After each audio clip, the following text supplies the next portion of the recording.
चिल्ला मत। तू मोहब्बत से मिटा जरूर है, मगर मोहब्बत के फलसफे को नहीं समझा। तू बहुत ऊंचा फलसफा है और मैं यहाँ तेरी शरारतों को रफू करने आया था।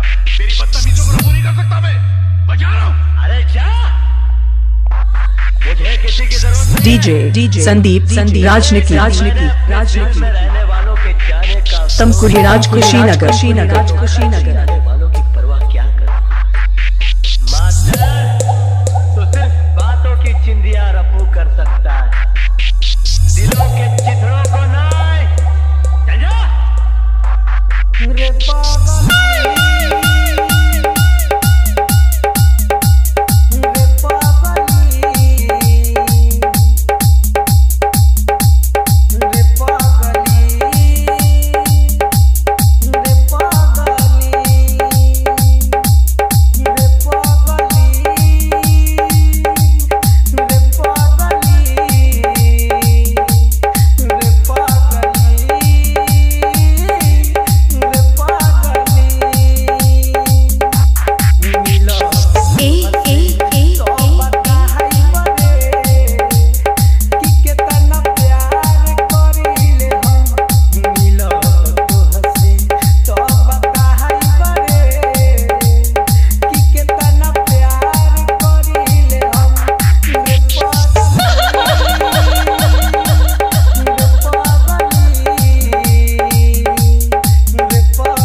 तुम्हारे जिस्म की जरूरत है, तुम्हारे शरीर की भूख है मुझे। मैंने कभी तुम्हारे जिस्म से नहीं, तुम्हारी आत्मा से प्यार, लेकिन तुमने मेरी कदर नहीं की, मेरा इंतजार नहीं किया। मुझे किसी गुजरे हुए वक्त की तरह डीजे संदीप राजनीति तमकुहीराज कुशीनगर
डीजे संदीप राजनीति गाजीपुर हारी ओम नगर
मिक्सिंग के लिए संपर्क करें। Mobile number 95 010 51 335।